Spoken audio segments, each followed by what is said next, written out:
Good morning, Internet. Froggle here. So I wasn't really planning on making another Transformers video, but the last one did so well, and I've still been watching a lot of Transformers media, so, might as well. I watched Prime recently, and there was this one scene, the fight between RC and Starscream and their confrontation before it.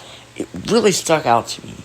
I think it's honestly, Transformers, the best moment of moral grayness with the Autobots. Whenever they try it, it's always either edgy and just doesn't really land well, or it just isn't well written in the slightest. But I think this scene in particular is great, and I'm going to go over it today. So, Transformers Prime, Season 1, Episode 20, Partners. It is definitely one of the better episodes, and it's just really carried by this amazing scene. So, it starts out pretty early on in the episode. Starscream surrenders himself to the Autobots.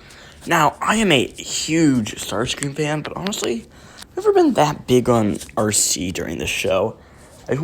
I think that this moment really carries her, but outside of that, she's just kind of annoying, and her relationship with Jack is really all she has interest into, and it's just, I don't even like the human characters that much.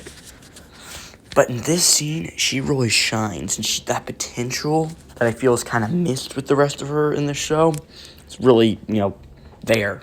The potential is, you see it. So with Starscream surrendering, they begin to chat. They talk about how much they hate Arachne, because RC says that Arachne killed a partner, and Starscream instantly thinks that she is referring to Cliffjumper. As we know, Starscream killed Cliffjumper, and Starscream just accidentally blurts this out, and then there's a little exchange where he's trying to dismiss that fact. But now that RC knows, she is so pissed, and then she decides that she's going to kill Starscream, despite the fact that he is an unarmed prisoner right now. But it kind of makes sense. She's enraged about the murder of an unarmed prisoner before, being Cliffjumper. And there's a little fake out where it looks like RC calmed down and changed her mind and realized how unreasonable this is. But then she gives Starscream his key to his cuffs and says that he needs to free himself so that it is a fair fight. And that is just so tense because, yes, in a way she is starting to do the right thing, but no, it's still revenge, it's still murder, but it's also so justified because it really is a parallel to Starscream's entirely unjustified murder.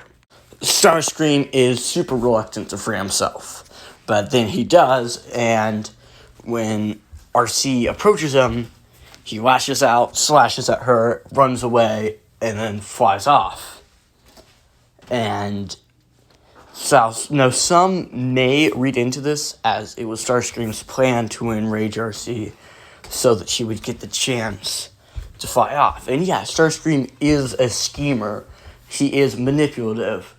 But he's not that smart in Prime. He's shown to be dumb and only fueled by rage. Even if he is manipulative at times, his schemes fail. And it's rather comedic when they fail. It's mostly a comic relief character in the show. All in all, I just really like this scene for various reasons. I think it's an amazing parallel to a iconic opening scene of the first episode, and it fleshes out RC as a character and makes her more nuanced and morally gray, but it's in a morally gray way that isn't edgy, like a lot of IDW's attempts at making an Autobot morally gray. Also, quick update, guys. I think this is a Transformers channel now. It's a franchise that is so fun and easy to talk about, and I could really ramble forever about it, so I'm sorry, people who wanted video games, more Fire Emblem, the Metroid video I had planned, maybe some other time. Alright, signing off. See ya. I don't have an outro, do I?